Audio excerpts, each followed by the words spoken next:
Good evening and welcome to Poland Daily, the first English news program in Poland. I'm your host, Benjamin Lee. Minister of National Defense Mariusz Błaszczak announced during a joint press conference with Prime Minister Mateusz Morawiecki that in the next few days, Poland will purchase the HIMARS mobile rocket system from the United States with the price of $414 million. Mamy to. W środę podpiszemy umowę. We got it. On Wednesday, we will sign the agreement with the United States for the purchase of HIMARS Rockets Division. This purchase will substantially raise the military potential of the Polish armed forces. We will buy 20 rocket launchers with ammunition. It's very modern equipment, tested in Afghanistan, Iraq and Syria, so it's proven in combat. We want the Polish army to be more modern, but we also want to have more soldiers. We're leading the campaign Become the Soldier of the Republic of Poland. We also want to have more soldiers in NATO and to tighten our relations with our biggest allies, the United States of America, hence the talks concerning a permanent US military base in our country. What's more, I would like to stress that Poland is one of the few countries which spend 2% GDP on national defense every year. Given the fact that we're also witnessing economic growth, it's a record amount for the Republic of Poland. Rekordowe w historii III Rzeczypospolitej. W współczesnym świecie. Unfortunately, in today's world, we're not clear of world conflicts. We need to have a strong, modern army. A big part of this are and will be the artillery, armored and rocket divisions of the Polish armed forces.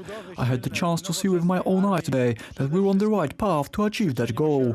We're on a good path to expand our potential, which will raise our political and economical abilities.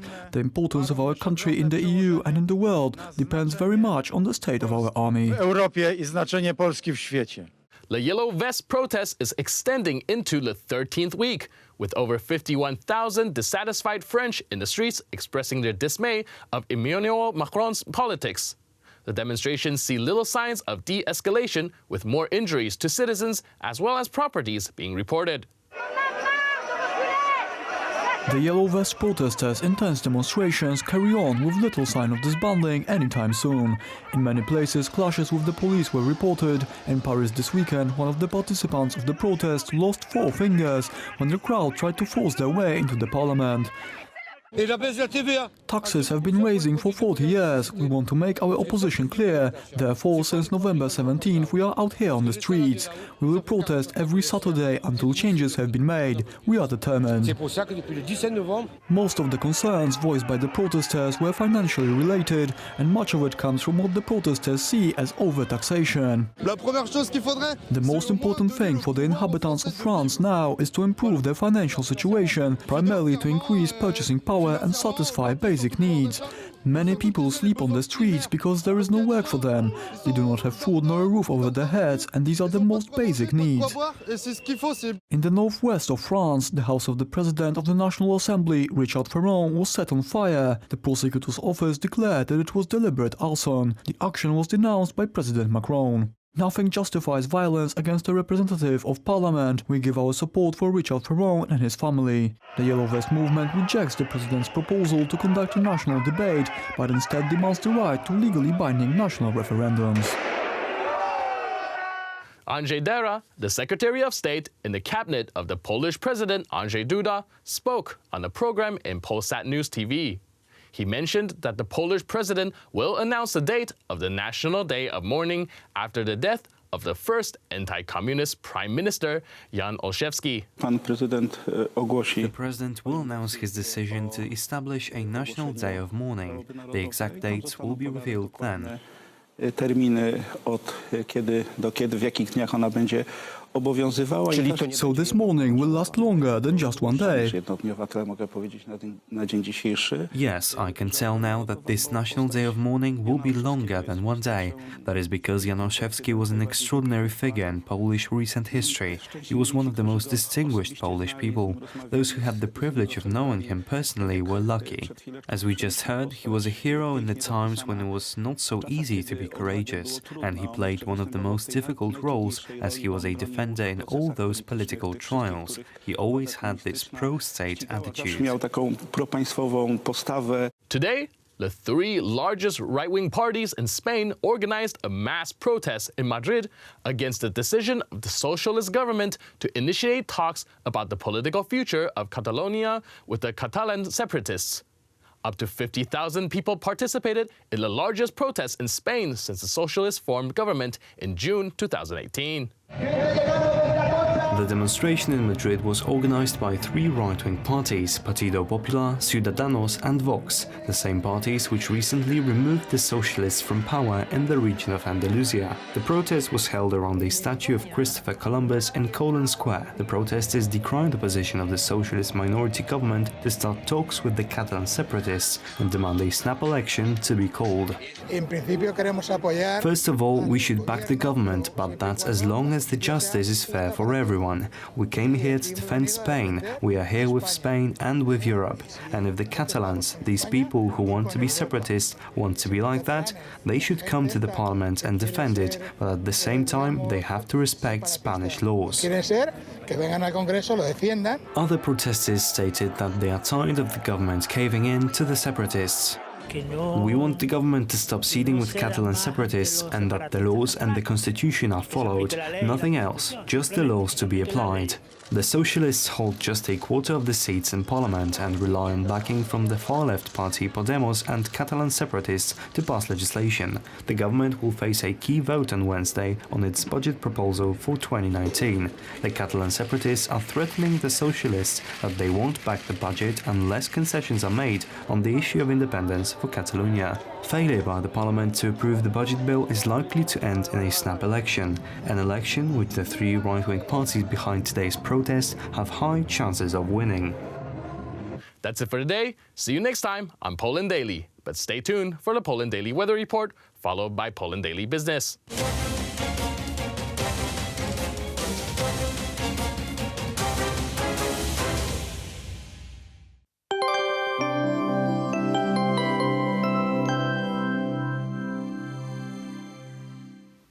I'm Aleksandra Zarzycka and welcome to Poland Daily Weather. Let's look at the forecast for tonight. Overcast skies is expected almost in every region.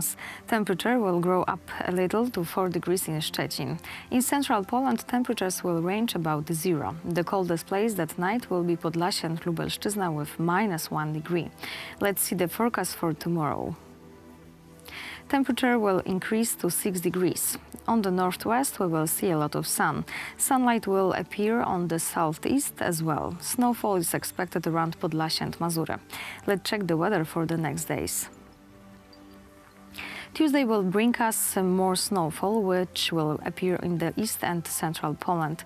On Wednesday, temperatures will range from 1 to 4 degrees. Pressure will grow up. Thursday will be more sunny with maximum 4 degrees on the coast. Thank you for watching and see you soon.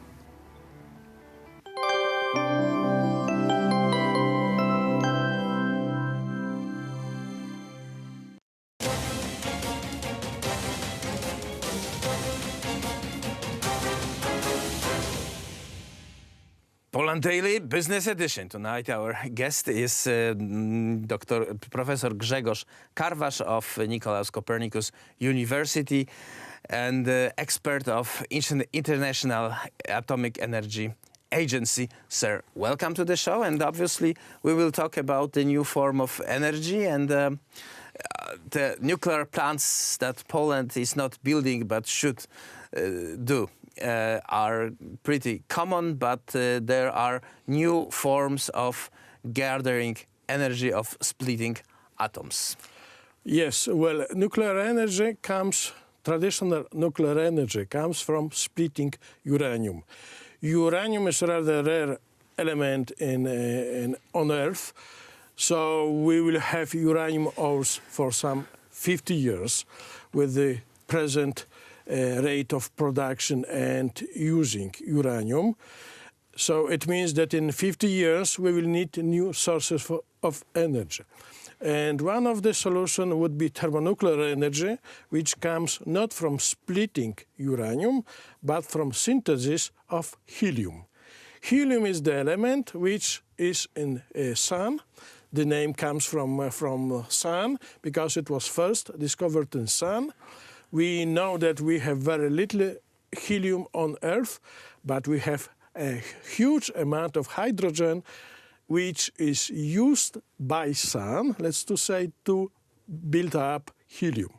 So splitting uranium gives energy, but also synthesis of helium from hydrogen gives energy. But what we need is the temperature, because inside sun, the temperature inside sun is 15 million centigrades. We need to construct such a power plant on Earth. Okay, and there were many attempts to produce such a technology. The scientists say that thermonuclear energy is always 20 years ahead, and this is still true. We've heard that in 1980s, we've heard that in 1990s, and still there is no nuclear, the thermonuclear power plant. Well, the question is that still petrol is too cheap, and still we haven't decided to stop emission of carbon dioxide. Well, we have added some 40% of carbon dioxide to the atmosphere, which is a huge amount, 40% in global. So we need to stop this, because CO2 is the reason that atmosphere is heating. Atmosphere already heated by some 0.7, maybe 1 centigrade, and if we don't stop emission of CO2, it will grow by 1.5 or maybe even by 2 centigrades, which is not a disaster for a single country, but for the humanity as a whole is a disaster. And then we will not have coal and petrol enough in 50 years to produce energy. So we will lack uranium. We already consumed something like half of the carbon, and we have already consumed something like half of petrol. We will discover new resources, but in any case, the question is that the petrol and coal is still too cheap. The petrol and coal is still too cheap. The uranium will run out in 50 years, so the new technology is needed, and you are working actually on one of those new technologies. Can you elaborate how you're gonna extract energy from this helium? Well, this is just for the details of the nuclear physics, that some atoms have binding energies higher. The most stable isotope is iron. So this is the reason that we have so much iron inside Earth. And we have two ways to get to iron: by splitting uranium or by synthesis from hydrogen to helium, then to oxygen, and so on. So these are details of the science, but the point for our spectators is that we can produce energy from thermonuclear energy for next 3,000 years. So this is a solution which will be able to produce energy from the resources on Earth for next 3,000 years. This is the point. Okay, and there are attempts of building such an energy, such a reactor in Europe. There is one in the United States. There is one in Russia. There are many attempts. The name is tokamak, which comes from Russian. Is making a current, which is talk in Russian. So the name comes from Russian, and the technology is some 50 or 60 years old as the experimental point of view. But then we need to get net production of energy. And we have already obtained this breakthrough by jet reactor, which is in England, but now we need to produce energy net outside any costs. And this will be Cadarache, which will be ready in some 5 years, let's say. And then we will get commercial reactors if things go okay. Next commercial reactor will be built in Korea in some 2050. Okay, this Cadarache investment is this is a European science project? Well, this is the biggest research project of the humanity as a whole. Apart from the flight to Mars, this is absolutely the biggest project. Every country is involved. I'm an expert representing the Polish government in a panel working on atomic physics, but there is Brazil, there is Japan, there is Russian Federation, everybody works there. Okay, so what is the amount of investment here? Well, as I told, 13 billion euro just for the beginning, because this is to be a research reactor. So a huge amount of scientists can work on this to get new knowledge and to make costs lower. The point of research reactor is to build something new, something that didn't exist before, and those are the breakthrough research. So you are going through the things that like nobody really did before. Yes, absolutely, absolutely. This is the job of scientists, invent things which do not exist before. Right, but the problem is that there may be some assumptions, and if they don't work, you need to change the project. Well, the assumptions before giving 13 billion euros have been checked in many ways. As you said, there's a reactor in Japan, many reactors in Russia, in Great Britain, in Korea. All of them, they work as small research setups. We are building something which will produce net energy. This is completely different. So you will have the plasma revolving. Yes, exactly. Huge amount of plasma. It's 900 cubic meters.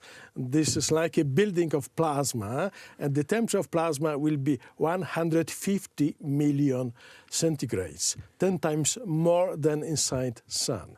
We need wonderful vacuum, wonderful magnets. We need a lot of difficult technology, but as a mankind, we have already this technology ready. So there is a project. You build the facilities and conducting the research at the same time. Yes, yes. And the assumptions are according to this British project that you said in the beginning? Well, this is going step by step, starting from small thermonuclear plants to bigger plants to get more plasma, to get energy production, and steps are very well checked. There are not assumptions which are, let's say, taken from heavens, let's to say, but we need to solve a lot of practical issues. Let's say kind of material which will be used inside. We will be tungsten. We don't have bulbs with tungsten because we need tungsten for lining of this reactor. We need huge magnetic fields, so we need superconducting wires. So niobium is the element we use. This all details you can trust scientists we know. Sir, thank you very much for this insight. We will definitely look at this investment, at this research, and keep fingers crossed that it will deliver the promised energy from the splitting of the helium. Thank you very much, Professor Grzegorz Karwasz of Nicolaus Copernicus University and expert of International Atomic Energy Agency.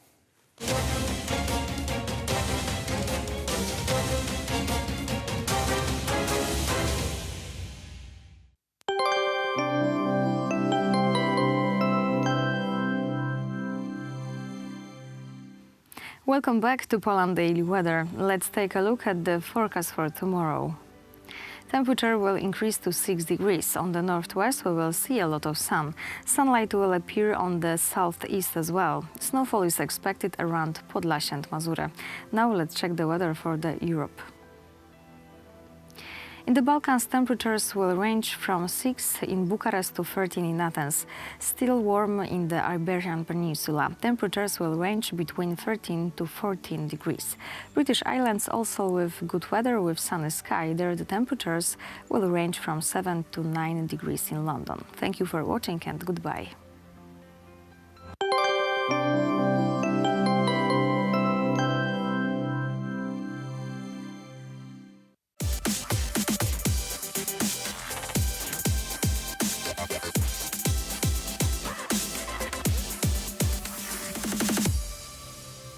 Grzegorz Nowak is the permanent associate conductor of the Royal Philharmonic Orchestra in London. His position was made permanent in January 2015, having already served for 7 years. He has led the Royal Philharmonic Orchestra on tours to Switzerland, Turkey, and Armenia, as well as giving numerous concerts throughout the UK. His Royal Philharmonic Orchestra recordings include Mendelssohn's Scottish and Italian symphonies, Shostakovich's Symphony No. 5, all of the symphonies of Schumann, and the complete symphonies and major orchestral works of Brahms and Tchaikovsky. Grzegorz Nowak's career was propelled to international status after he won the prestigious Ernest Ansermet conducting competition in Geneva, winning the first prize and all special prizes, as well as the Grand Prix, Patek Philippe, Rolex Prize, Swiss Prize, and American Patronage Prizes. He currently holds the position of music director of the Spanish Symphony Orchestra in Madrid and of the Polish National Opera in Warsaw. His production of Goplana by Zelinsky won the 2017 Operatic Oscar from the International Opera Awards in the category of rediscovered work, competing with such opera theaters as La Scala in Milan, Teatro Regio di Torino, or Komische Oper Berlin.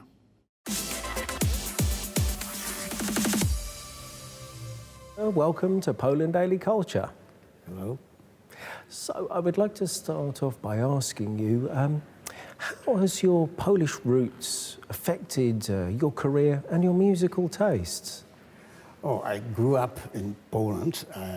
My father was an organist, so my earliest days were spent in church, listening to his wonderful organ playing and singing. And so from the early childhood, I knew that I can only be a musician.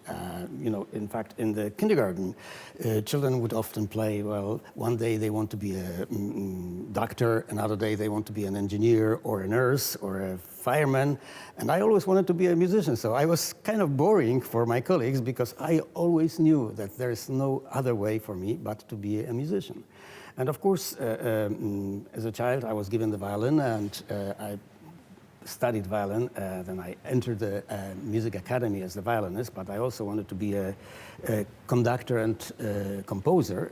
And I had to actually use a neat trick to be accepted, because the rules were that you could possibly study, let's say, medicine and engineering in two different schools, but not two different or three different faculties at the same university. So I used my three names in applications. One was Grzegorz Nowak, another was Raphael Nowak, and another was Maria Nowak. And only when I showed up for classes, the teachers were laughing and saying, okay, well, we'll let you conditionally for the first year. But then I just finished and everything was fine.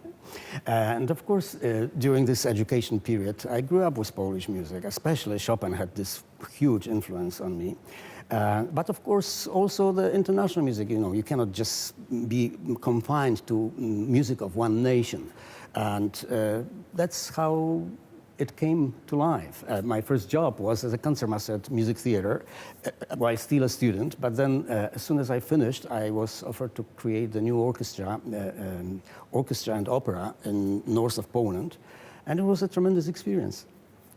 I had to leave Poland after 4 years of this wonderful experience because a year earlier, I saw on TV Leonard Bernstein conducting, and it just paralyzed me. I thought to myself, well, what are you doing here being the youngest music director in Poland of the professional orchestra? Compared to this guy, you don't know anything. You have to go and learn something. And of course, as the saying says, if the mountain won't come to Muhammad, Muhammad has to go to mountain. I had to actually go out to the United States and study there. I studied at Eastman School of Music. It was still an interesting story because the school only offered in conducting the doctoral program, but they never accepted anybody.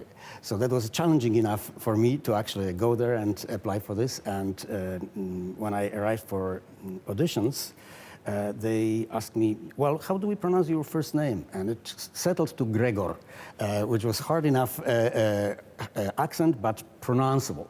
Well, after I conducted the orchestra for an hour, when they asked me to conduct several pieces, when they did not call me anymore Gregor, they called me Maestro. So that's when I decided that, well, it's time to tell them that if I were to study there, I needed full scholarship because I could not get full scholarships from Poland, where the line would be like 3 or 4 years in waiting because so many people applied before me. Well, they said, okay, we'll see what we can do. And in a week, I got a telegram that all is paid for, please come. Sort of fast forwarding more to the present day, in 2015 you were appointed the first permanent associate conductor of the Royal Philharmonic Orchestra. Could you tell us perhaps what is it that makes this orchestra so unique? Oh, it is a fantastic ensemble. First of all, it's a group of wonderful musicians who are so good that they are at the same time very humble. There's no nose-up attitude. They are always eager to do the best with what they play and open to any kind of interpretation. Even if they would play the same work, let's say 3 weeks in a row with different conductors, and you come in and you offer something else, they'll just go fully for it. So concerts with this orchestra are a phenomenal experience, something where you feel like you go into a different world, united with those musicians, and the energy is just phenomenal. Grzegorz Nowak has performed alongside many of the most widely respected soloists of our time, including Martha Argerich, Yefim Bronfman, Nigel Kennedy, Anne-Sophie Mutter, Mikhail Pletnev, Mstislav Rostropovich, Gil Shaham, and Christian Zimmerman, and has worked with such singers as Janet Baker and Cheryl Milnes. Well, you mentioned 2015, but for 10 years before, I was the principal associate conductor, so we've worked already for quite a while. And that was a tremendous honor to be named permanent conductor. After so many years of working together, I've been humbled and honored by this distinction. The orchestra released over 30 CDs under my directions, and it's all fantastic. We've also enjoyed a number of tours, including this tour in last August here in Warsaw, where we played 2 concerts. From those performances, our works will appear on 5 different CDs, so it was really very well received. And I always look forward to working with this fantastic orchestra. It's always a phenomenal experience. So maybe looking a little bit closer into your relationship with the musicians themselves, how do you sort of build this rapport between yourself and the musicians?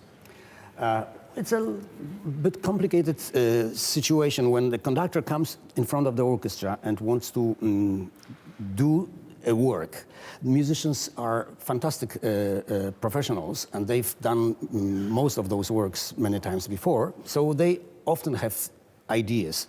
This way or another way, they like this performance or another performance. A conductor has to be really very convincing in his vision so that musicians would accept it and want to do the best in this particular interpretation. They are especially, like in the Royal Philharmonic, they are especially interested if you have some fresh ideas, different ideas, not necessarily repeating something which they've done already many times. And they always enjoy it. But at the same time, I've done a number of things which the orchestra has played for the first time. Like, for example, we've done a recording of first poems by Karłowicz, Polish composer. Phenomenal works, actually, but the orchestra has never played it. And they enjoyed it tremendously, and they've done a fabulous job. So the recording is out in the market, and I really recommend it. It's a fantastic playing. So do you sort of speak to them on a kind of one-to-one basis, or as a kind of collective to... Most of all, it's during the rehearsals, so it's collective ensemble. And in the rehearsal, a lot comes from the conducting itself, from the conducting technique. But also, if you want to work on the details, you have to have the very clear ideas what you want. Let's say if the sound you would like some kind of different color, different sound or something, you have to be very precise. So the rehearsal doesn't turn into a lecture, that it still is a working session where most of the time is filled with playing and achieving a particular ideas. And it's always important that you are so convincing that the musicians actually want to do it. And obviously they do, because in the reviews even we get a number of comments that the orchestra is galvanized and fired, and that they enjoy very much working with me. And hence this nomination for a permanent conductor. Throughout your career, you have received multiple awards. Is there any one in particular which is special to you? The most important for development of my career was winning the Renaissance conducting competition in Geneva. That's a very big competition, which actually, monster competition, lasted 3 months, because each candidate got 3 rehearsals and a concert with various orchestras. First stage with orchestra from Grenoble, French orchestra, then from the orchestra in Biel in Switzerland, and the finals with the orchestra from Geneva, Suisse Romande, Orchestre de la Suisse Romande. Jury was composed in each round from different jurors, very famous musicians, and also from musicians of those orchestras. On top, the results from each round were not given to jurors of the next round. Only afterwards I learned that I've won in every round, but it was a very tough competition. There were actually only 2 first prize winners in the history of this competition. Yours truly and Alan Gilbert, who was music director of the New York Philharmonic. So it also tells you about the level of this particular competition. And this, of course, created immediately engagements throughout the world. While I was waiting for the concert of laureates, I already got a number of invitations through the competition, because various orchestras were asking for engagements right away. And among them was my first concert just a few months later with the London Symphony Orchestra, and the first recording with the London Symphony. So it opened the door to all stages around the world. And when was that? That was a long time ago.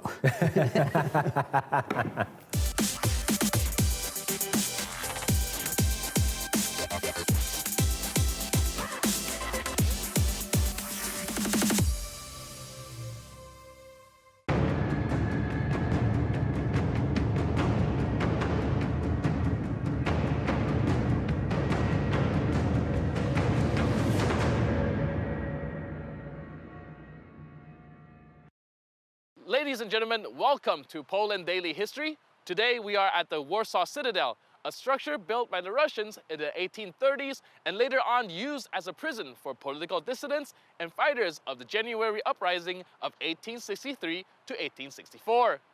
Some of the prisoners held here would later on become prominent figures in Polish politics, while others were executed or sent to Siberia after imprisonment. Today, we will talk to some of the experts about the specifics of the Citadel, the January Uprising, and more history about the era. During the January Uprising, most of the foreign support for Poland is from France and Italy. I was wondering if you can tell me more about that. Kontakty polsko-włoskie jeszcze przed powstaniem styczniowym. Polish-Italian relations before the January Uprising were related to the officers' school in Cuneo and Genoa, and Ludwik Mirosławski, who made numerous contacts there. When the actual uprising erupted, the Poles turned to Giuseppe Garibaldi, hoping he would help them. Licząc na to, że on ich wspomoże. Garibaldi nie pozostał obojętny. Garibaldi did not remain indifferent to Poland's situation, even though an aristocratic upbringing wasn't ideal for him, because he was aware that the uprising was called for by the aristocracy and nobility, which Garibaldi, putting it lightly, wasn't a fan of. He dealt with the uprising problem by sending his son together with a unit of volunteers. The unit was commanded by his trusted general Francesco Nullo, one of the people who took part in Risorgimento, the Italian unification. An incredibly experienced and brave soldier, he led the so-called Garibaldi Legion. Rebellion. This was a unit mostly made up of Italians from Bergamo in the northeast, Garibaldi's compatriots. They fought bravely in a number of clashes with the Russian army.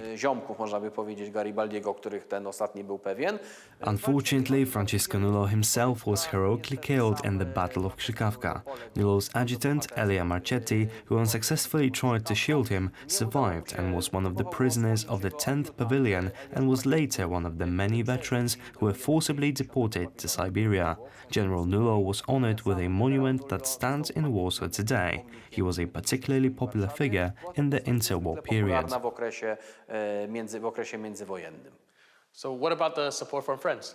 The French also helped the Poles willingly. One of the 5 protesters killed in the protest preceding the uprising, one of the so-called 5 fallen ones. So, one of the people who gave his life in the first mass protest on the streets of Warsaw was a Polish journeyman of French background on his father's side. This man gave his life. If we are talking about people who actually fought in the January uprising, then one character of monumental proportions appears to be François de Rochebrune, who commanded a very famous unit known as the Zouawi Śmierci, or Zouaves of Death. This was a unit of warriors from the French war in Algeria, and de Rochebrune himself was a former commander of the French Foreign Legion. He arrived in Poland as the head of a very well-schooled unit of soldiers. To be able to get in, Poles who also fought in the Zouawi Śmierci unit had to be able to shoot a coin thrown in the air in 1 or 2 shots. This eliminated those who weren't very good at shooting. So the Zouawi Śmierci unit was fairly elitist and did not have many people in it, because not many could meet the criteria to join it. 90% of its members consisted of hunters. The French ran it, although Poles had equal rights. A very nice suggestive photo of the officers from the Zouawi Śmierci taken in the ruins of the Monastery of the Holy Cross was preserved, with François de Rochebrune as one of the main figures in it. What else is there to say? The French involvement during the January uprising was basically Rochebrune. After the fall of the January uprising, many people moved to France following the Great Migration because they believed they would receive help from the residents there. This varied. While after the previous Polish uprising against the Russians in 1831 and 1832, the French were happy to take Poles in the 1860s, this got more political and unpleasant, as Napoleon III was more interested in fraternizing with the Russian Tsar and signing trade deals with Russia.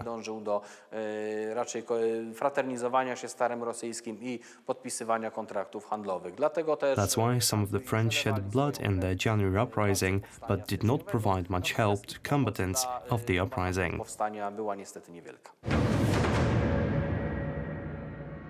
The Poles in the struggle of the January uprising were not without their allies. Foreign aids played an important role in the historical event and further emphasized its significance. Here with us is the historian Dr. Krzysztof Jabłonka, giving us more insight on the contributions of Italy and France during the event.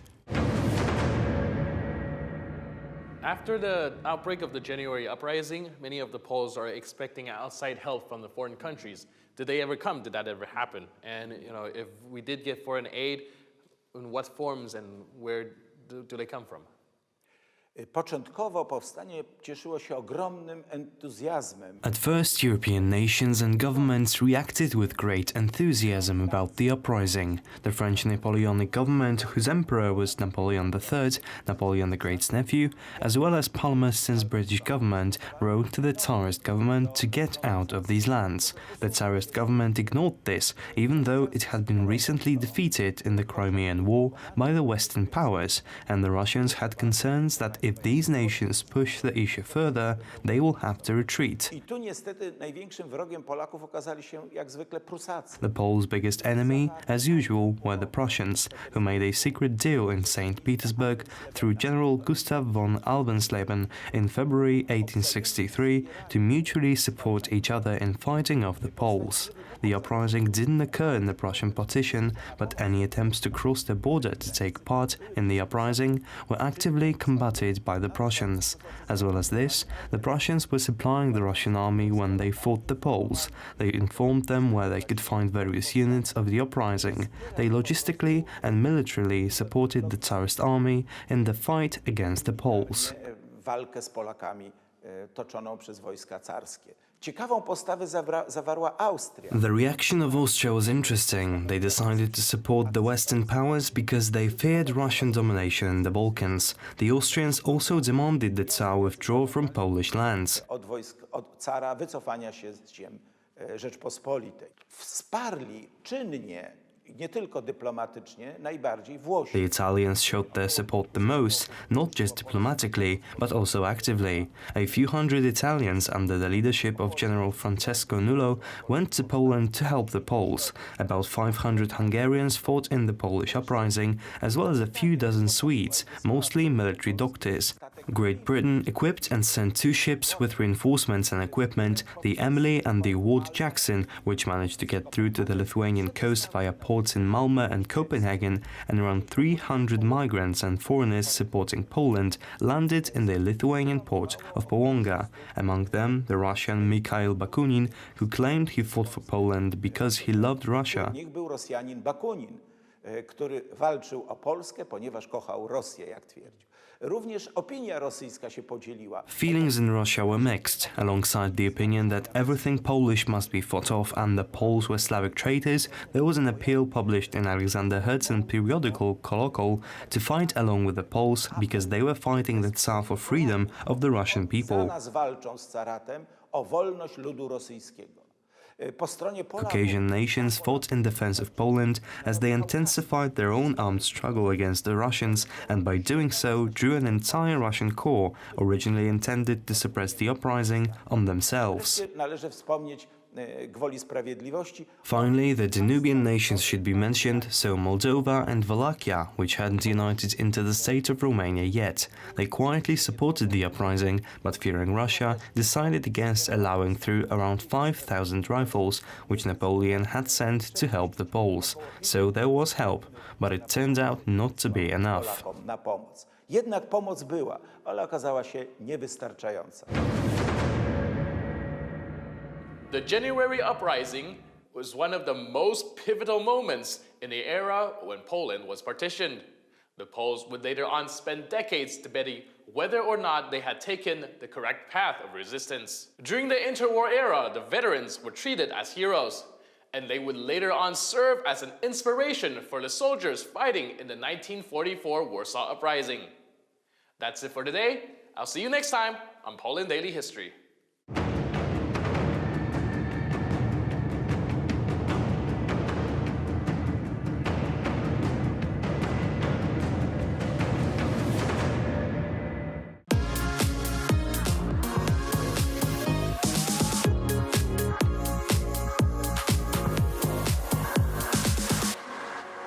Hi everybody, and welcome to Poland Daily Travel, where in the next series of episodes we'll be traveling along the Royal Route.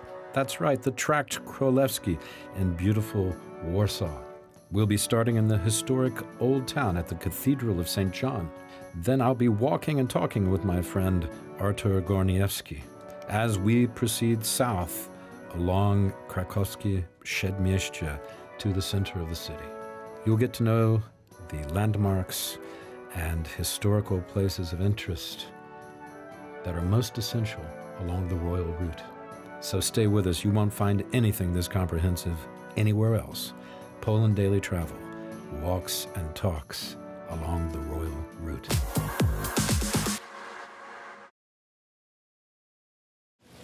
Hi. We're here with Poland Daily Travel in front of the cathedral in Warsaw. This is one of the most important churches in Poland, along with Częstochowa Church and the church in Krakow, St. Mary's.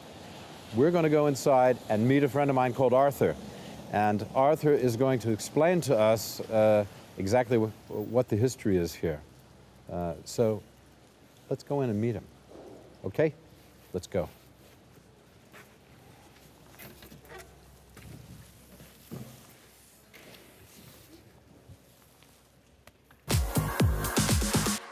Okay, we're back, and we're here in the main hall of the cathedral in the Old Town. And with me to tell us a little bit about where we are and introduce us to the subject is Artur.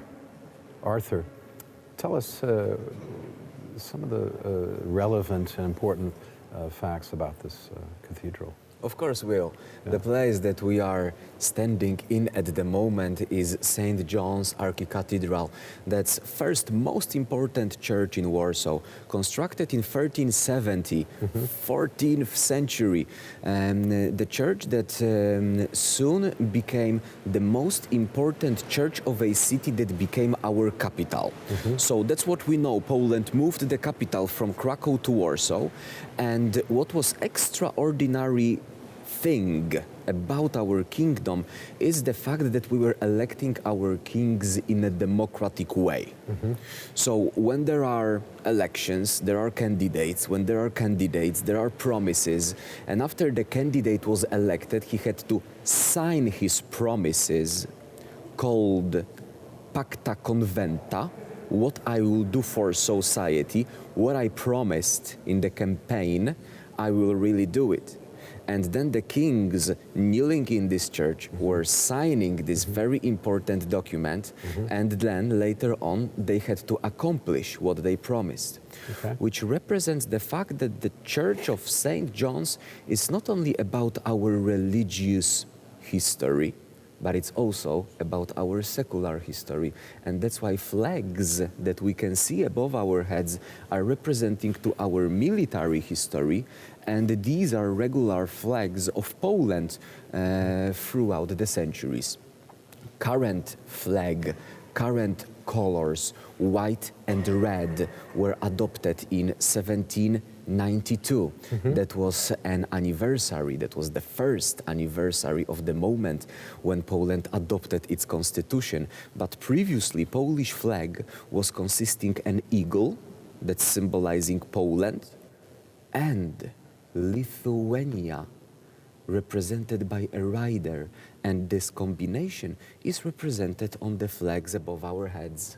Okay, and this is from the Polish-Lithuanian Commonwealth, which existed from, do you remember the time period it existed? Yes, of course. What was that? First King's elections in 1572.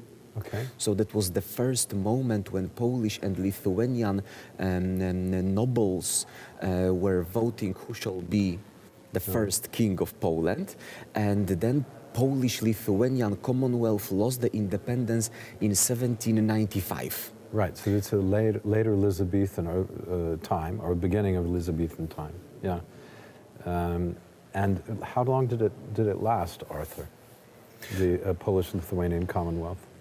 So we are having these two most important moments. First, we are having personal union in 14th century when a Polish queen marries Lithuanian duke, which enables Lithuania to become a Christian Catholic country and becomes the part of the Commonwealth. It raises political status of Lithuania, but it also develops border of Poland called Polish-Lithuanian Commonwealth since that moment on. But then we, after another 2 centuries, we made our union stronger. We made our union the real union, and the proper document was signed in Lublin in 1569. And we decided over then that every latter king will be elected in a democratic way. So no more monarchy on blood, but since that moment on, our rulers were elected in a democratic way. But Vilnius, capital of Lithuania, pretty far away for us, but Krakow, our capital, pretty far away for them. Absolutely. It's 3 months journey on a horse. So they were supposed to vote in a democratic way, and they decided to How many? 3 months? From Krakow to Vilnius, it's 3 months journey. On a horse? On a horse. Wow. Well, no cars in these days, or no Skype. And that's why... There's no Skype. You couldn't, yeah. Not over then. No, there was no Skype 10 years ago. Sort of. Such comparison helps us understand that they really had to come to one place. And that's why they decided to come to the central section of the country, which was Warsaw. Okay. And that's why Warsaw, that's why this church, that's why kings' elections were taking place in here, and that's why kings were signing their documents right in here. First, king was elected in here, but was working in Krakow, so that was pretty inconvenient. The third elected king decided to move himself from Krakow to Warsaw, as we call him, the person who moved the capital from Krakow to Warsaw, King Sigismund Vasa III. The funny thing in our history... He's the guy with the column, the famous column, the Sigismund column, right? Exactly. What everybody who comes to Warsaw correct. Probably sees that event at some point. The famous meeting point for Warsawians, King Sigismund's column. Yeah. Meet you at the column. Meet you at the column, exactly. First secular sculpture in Europe, by the way. I didn't know that. Till that moment, you could sculpture only church-connected people, saints, or popes. But secular sculpture, you couldn't sculpture yourself a poem writer. You couldn't sculpture yourself a king just because you wanted to. And that's why King Sigismund's column is also equipped with a very big cross that he is holding in his hands. That's right. At the top, you can see him with a cross. 1644, first secular sculpture. And these are amazing moments of Polish history. This is when Poland prevailed in this part of the world. This is the moment when people were emigrating from many European countries, particularly to Poland. That was a moment when having Polish passport was giving you safety. Was it a passport or what was it? They didn't have a passport, actually. What did they have? They were having some kind of notes, letter? Exactly. They were having a document confirming coming from particular state and particular identity helped them, for instance, not being chased by Inquisition. Of these days. Polish kings, pretty relaxed. No matter how you pray, just pay taxes. Make many Jewish families emigrating to this particular country. This is a big time for that. So just to put it in perspective for people, what we're talking about is that the same time England was establishing the colonies, because it was just England then, was establishing the colonies which became the United States, 1600s. Poland was the biggest, most powerful empire in Europe, perhaps. 1 million square kilometers, twice as big as nowadays Texas. Right. A country that was spread... Twice as big as Texas. Exactly. Now. Yeah. It's extraordinary, isn't it? It seems so. Because of the partitions, this part of history seems lost and I think very confusing to the modern mind. Perfect statement, and you are 100% correct.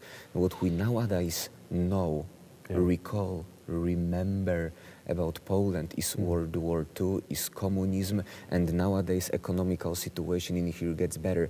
But it's just going back on the track. It's just going back to the moment when Poland was before. Once upon a time, Nikolai Copernicus' parents emigrate from Prussia to Poland, so that Nikolai Copernicus says the Earth planet goes around the sun, and he's not killed by the Inquisition. 80 years later, Galileo got in a lot of trouble. Invents telescope, so now he can see, he can confirm. But he got in trouble.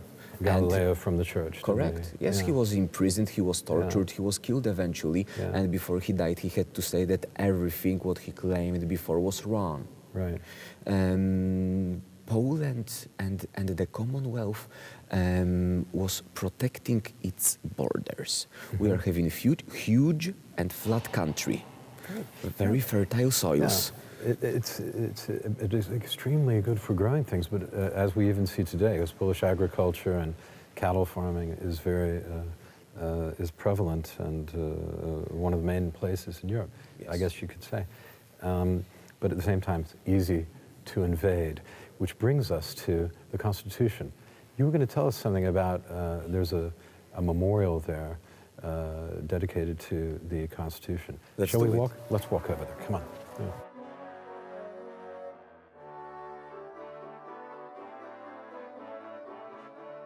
A nation without history, without a past.